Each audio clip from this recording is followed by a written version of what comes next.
இந்திய இழுவை படகுகள் தங்களுடைய எல்லை தாண்டி வரும்போது இந்திய கடற்படையினர் கூட பிழைவிடுகின்றார்கள். அந்த அரசாங்கம் கூட பிழைவிடுகின்றது என்பதை சுட்டிக்காட்டுகின்றேன். தங்களுடைய எல்லைகளை தாண்டி வருவதற்கு அவர்கள் தடை விதிக்க வேண்டும். அதேபோல் இலங்கை கடலை பாதுகாக்க வேண்டியது இலங்கை கடற்படையின் பொறுப்பு. ஆதலால் மீன்பிடி அமைச்சர் அவர்களே, நிச்சயமாக இந்த விடயத்தில் நீங்கள் தலையிடுங்கள். உங்களுக்கு நாங்களும் துணையாக இருக்கின்றோம்.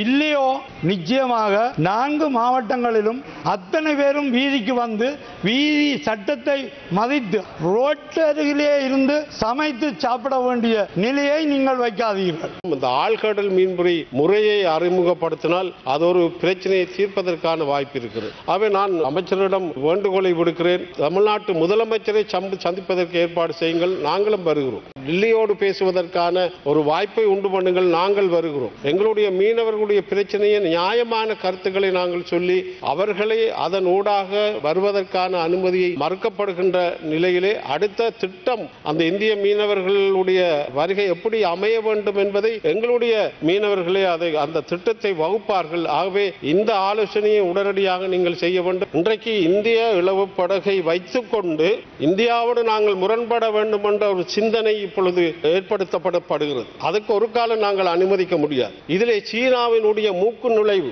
நமது நாட்டிலே எல்லா சட்டங்களும் மீனவர்களுக்கு போடப்பட்டிருக்கிறது. ஆனால் அந்த இந்தியாவிலிருந்து வருகின்றவர்கள் அத்தனை சட்டங்களையும் மீறி அத்தனை மீன்களையும் அள்ளிக்கொண்டு செல்லுகின்ற எமது கரை வரை வந்து அவர்கள் தங்களுடைய மீன்களை பிடித்துக் கொண்டு செல்கின்ற ஒரு துர்ப்பாக்கிய நிலை இருக்கிறது. எல்லா அரசாங்கங்களும் இந்த விஷயத்திலே எல்லா அமைச்சர்களும் நடவடிக்கை எடுப்போம் எடுப்போம் எடுப்போம் என்று பல கூட்டங்களை கூடினார்கள், பல சந்திப்புகளை செய்தார்கள், பலமுறை இந்தியாவுக்கு சென்றார்கள். ஆனால் எந்த மாற்றத்தையும் நாங்கள் காணவில்லை. எனவே நேவியோடு சேர்ந்து இதை தடுப்பதற்கான சரியான ஒரு இறுக்கமான திட்டத்தை வகுக்கின்ற பொழுது மட்டும்தான் இதை நாங்கள் தடுத்து நிறுத்த முடியும். திருகோணமலை மாவட்டத்திலே காணப்படுகின்ற பிரச்சனைகள் ஒரு வித்தியாசமான பிரச்சனைகளாக காணப்படுகின்றது.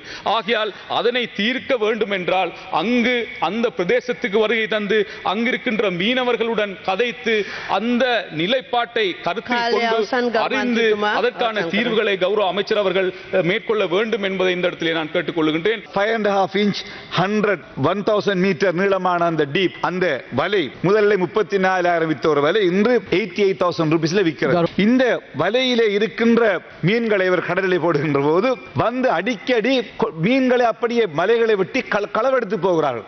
அதுக்கென்ற ஒரு கூட்டம் இருக்கிறது. கிழக்கு மாகாணத்திலே அது தொழிலாக செய்கிறார்கள். இந்த களவாக மீன் பிடிக்கின்ற இந்த போட்டுகளுக்கு நீங்கள் எந்த ஒரு பாசும் கொடுப்பதில்லை. ஆகவே போலீசார் அவர்களை பிடித்துக் கொண்டு போய் கோர்ட்டிலே ப்ரொடியூஸ் பண்ணினால் கோர்ட் 5,000 ரூபீஸ் தான் ஃபைன் அடிக்கிறார்கள். ஏனென்றால் களவாக மீன் பிடிக்கின்ற ஒரு சட்டம் ஒன்று இல்லை. ஆகவே கௌரவ அமைச்சர் அவர்களே, உடனடியாக நீங்கள் சட்டத்தை கொண்டு வாருங்கள். இப்படி களவாக மீன் பிடிப்பவர்களுக்கு உயர்ந்தபட்ச தண்டனையை ஃபைனை கொடுக்கின்ற சட்டத்தை உடனடியாக நீங்கள் சபையிலே கொண்டு வர வேண்டும். விசேடமாக இன்றைக்கு இந்த காலையில் இருந்து இடம்பெற்ற இந்த விவாதத்தின் பொழுது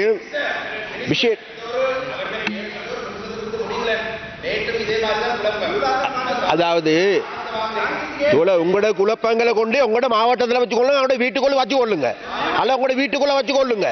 சரியா? ஒன்று ஒன்று ஒன்று நான் சொல்லவா, இது வந்து எந்த டைம் இதை வந்து டிஸ்டர்ப் பண்ண வேணா, உட்காருங்க. சரியோ? சரியா? அதனால சபாநாயகர் அவர்களே අරයා පොඩ බැඳලා දාන්න මේ කතානායකතුමනි ලනුවක් දාලා பொழுது இந்த அமைச்சு இந்த பாராளுமன்ற உறுப்பினர்கள் பேசுவதை பார்க்கின்ற பொழுது என்னமோ கடந்த காலம் முழுவதும் நாங்கள் தான் இதில் ஆட்சி பீடத்தில் இருந்தது போன்றும் நாங்கள் தான் இந்த மீன்பிடி அமைச்சை செய்தது போன்றும் இவர்களால் எங்கள் மீது குற்றச்சாட்டுகள் முன்வைக்கப்படும். அதனால் அது தொடர்பாக நான் அலட்டிக் கொள்ள போவதில்லை. மீனவர்கள் தொடர்பாக மிக ஆழமான தேடலை நாங்கள் செய்து வருகிறோம். எங்களுடைய அமைச்சின் கீழ் இயங்குகின்ற 6க்கு அதிகமான நிறுவனங்கள் இருக்கின்றன. அந்த அனைத்து நிறுவனங்களுடைய செயற்பாடுகளையும் மீளாய்வு செய்து அங்கிருக்கின்ற அதிகாரிகளோடு ஆழ்ந்த உரையாடலை செய்து அவர்களோடு சேர்ந்து இன்றைக்கு நாங்கள் இந்த மீன்பிடித்துறையை, கடல் தொழிலை கட்டியெழுப்புவதற்கான புதிய வேலை திட்டத்தை நாங்கள் தயாரித்திருக்கோம். அப்ப அந்த வேலை திட்டத்தை தேடுகின்ற போது எங்களுக்கு தெரிகின்றது, இந்த நிறுவனங்கள் அனைத்துமே இன்றைக்கு உடைந்து விழுந்து சீரழிந்து போன ஒன்றாகவே இருக்கின்றது. மிகவும் கவலையாக இருக்கின்றது. எங்களுடைய ஒவ்வொரு நிறுவனங்களை நாங்கள் தேடி பார்க்கின்ற பொழுது 1000 மில்லியனுக்கு அதிகமாக கடன் பொறியில் சிக்கி கிடக்கின்றது. 600 மில்லியனுக்கு அதிகமாக தொழிலாளர்களுக்கு வழங்க வேண்டிய இபிஎஃப் நிதியை கூட செலுத்த முடியாத நிலைக்கு தள்ளி வைத்திருக்கின்றார்கள். இந்த நிலையில் இருந்து எங்களுடைய மீன்பிடித்துறை அமைச்சை கட்டியெழுப்ப வேண்டிய தேவை, கடப்பாடு எங்களுக்கு இருக்கின்றது. மீனவ மக்கள் எங்கள் மீது வைத்த நம்பிக்கைக்கு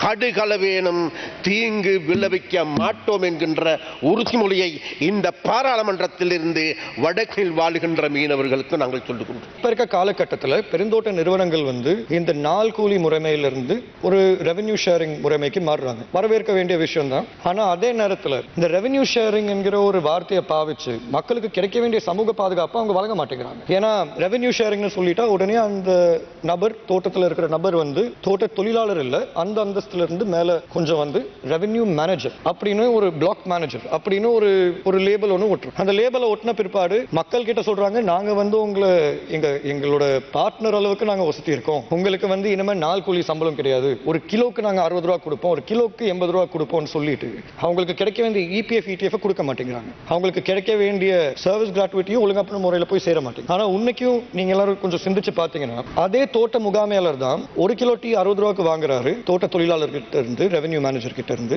அதே 1 கிலோ டீயை தான் வியாழக்கிழமை 200 ரூபாய்க்கு விற்கிறாங்க வெளியே. அப்படி இருக்கும்போது அந்த உழைப்புக்கு ஏற்ற ஊதியம் உங்களுக்கு சரியான முறையில் கிடைக்க மாட்டேங்குது, அந்த அங்கீகாரமும் கிடைக்க மாட்டேங்குது. தயவு செய்து அரசாங்கம் இதை கருத்தில் எடுத்து இது சம்பந்தமான நடவடிக்கை எடுப்பீங்கன்னு நானும் எதிர்பார்க்கிறேன். இதற்கு முன்பு முஸ்லிம் சமூகத்தால் முன்னெச்சரிக்கைகள் வழங்கப்பட்டும் சம்பந்தப்பட்ட அதிகாரிகள் பொறுப்புடன் செயல்படாத காரணத்தினால் ஜஹரான் உடைய உயிர்த்த ஞாயிறு குண்டுவெடிப்பு சம்பவம் நடைபெற்றது என்பது உங்கள் அனைவருக்கும் தெரிந்த விடயம். அது ஒரு டீப் ஸ்டேட் நடவடிக்கையாகத்தான் நாங்கள் கருதுகிறோம். மற்றொரு ஜஹரான் சம்பவம் நாட்டில் ஒரு நாளும் நடக்கக்கூடாது. நாளை எங்கள் மீது பழி சுமத்த பல தீய சக்திகள் முயற்சி செய்யலாம்.